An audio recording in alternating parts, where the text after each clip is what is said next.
It is just something amazing about New Orleans music. It just brings a smile to people's face. And I see it all over the world, man. We start playing the drums, you know, boom, boom, boom, boom, boom, boom. People just, they start smiling. You know, I start playing the trumpet. People all around the world. Just, what is it about our music that make people do that? There's something about that inherent joy and that beat, that walk. I don't think I've ever seen people persevere the way I have down here. And so to see people rebuild and resurrect and reconjure and just reassess the situation constantly to the extent that they can even think about writing music about it, I think it's pretty impressive. There's a journey that we're on with his ideas. We did this process of imagineering, kind of like what is it that you'd like to see in the world at the end of the day. And he was straight on. He was like, it's about global domination, it's about enhancing every day of life with jazz. I was like, wow, there it is.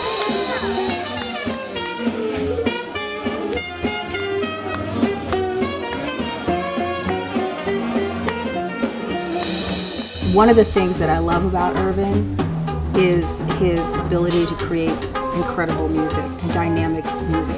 Very deep pieces of reflection in terms of where he's from. I put so much of not just me into my music, but I put so much of my history and my ancestors and my friends and my community into my music. He has the ability to create music that kind of seeps into your soul a little bit in the way that New Orleans music does. It's modern, but it's traditional at the same time. And then it's kind of street jazz because you're bopping to it and you could follow the rhythm.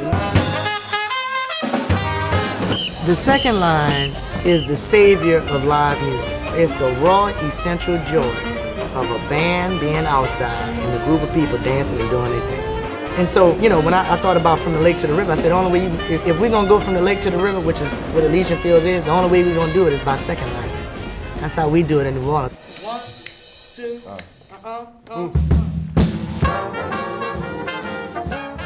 The second line is to New Orleans what the samba is to Brazil, what rumba is to Cuba, what Nyabingi is to Jamaica, what steel pan is to Trinidad.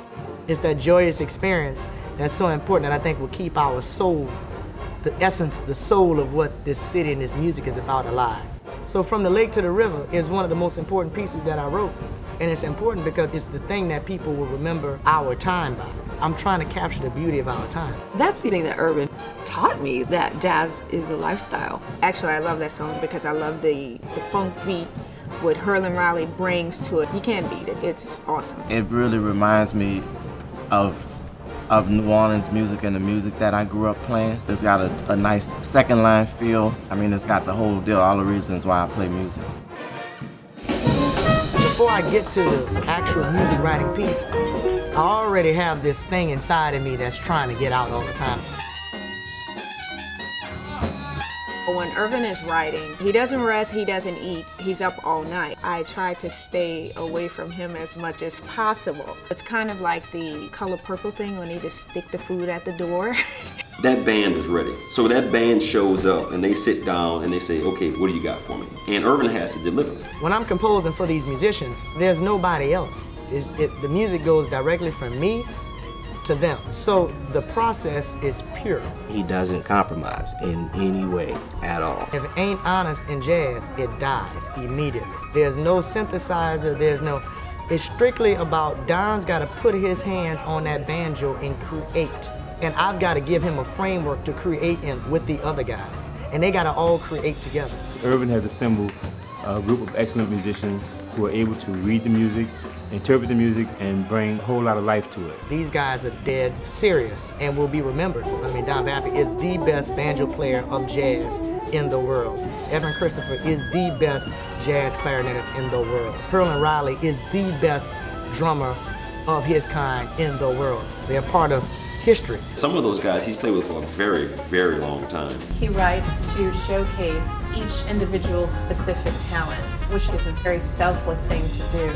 I think it's a special gift that not very many people have. Irvin as a composer, I mean, he exists kind of in general as like an unabated figure, you know, he's pretty unedited. This is a lot that goes into trying to execute a piece. I mean, it's just a lot of responsibility. Whatever we got going on right now is what we're gonna work with. You know, it can be a little nail-biting and nerve-wracking. I don't really have the option to figure out the how. I just gotta make it happen, gotta do it. I think ultimately Irvin is thinking about how does he deliver the artistic promise of Louis Armstrong and of Jelly Roll Morton.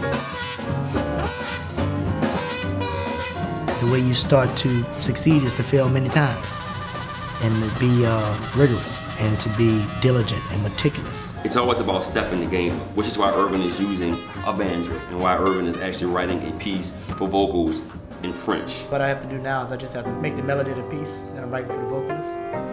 The melody is the point, you know, of why it's all put in place. It's the thing that you would recognize and the thing that you would hum. I like ballads because ballads are when everything slows down and you take a moment to exist in it right now. When a person is feeling that, it's one of the most powerful human emotions. And I think that's one of the most powerful things that jazz brings to the table. I'm just gonna give downbeats, you know what I'm saying? I take more time on my ballads than anything else. If I wanted to be remembered by anything in my works, I want to be remembered by my ballads. Sometimes as humans, we don't take advantage of our emotions enough.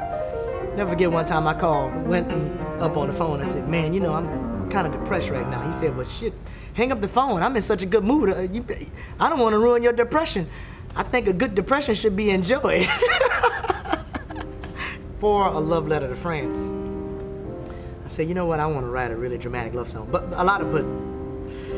damn near every love song I write is dramatic. This song is a love letter to France. These words start off with, here, I love you. And so the idea really is two countries to another. You know, New Orleans is saying to France, you're so far, you know, we were so close and you're so far away.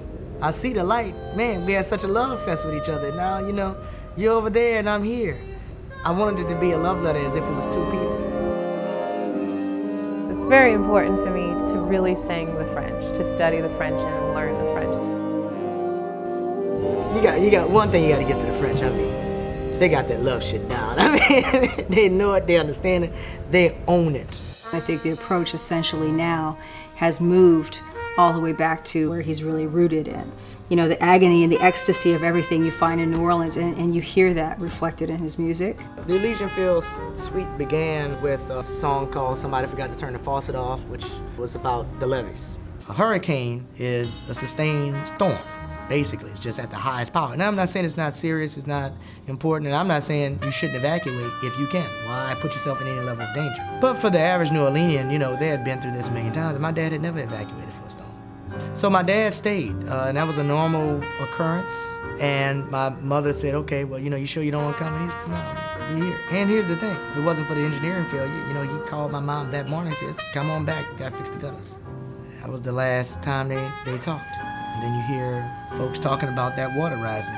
He went back to sleep and he probably woke up in a whole bunch of water.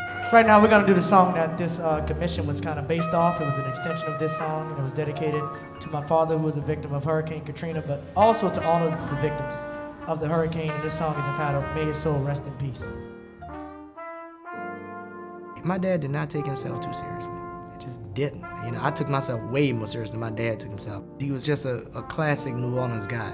And you know, I think I got my fondness of New Orleans from him. I wish my youngest son would have gotten to know my dad. They didn't really get to know each other because he was barely 1 year old at the time that the storm happened. When I think about his death and Katrina, it's hard to put the two of them together for me. The storm, the aftermath, the people, the need, and even him being a victim of it doesn't penetrate as much as the loss of parent. It's been challenging for him, as it would be for anyone that has suffered such a great loss. But I think it also symbolizes some rebirth for him as an artist. Every time I would go and play a performance, you know, these big performing halls, and I would say, you know, my dad was a victim of drowning in Hurricane Katrina. You just see people they wouldn't know what to say, they would stop, some would cry, some would... So I said, you know what, this is not the image I want to portray of New Orleans. So I created May His Soul Rest in Peace to be about peace. I took a real gospel approach to the song, and the song has more of an optimistic kind of approach to it.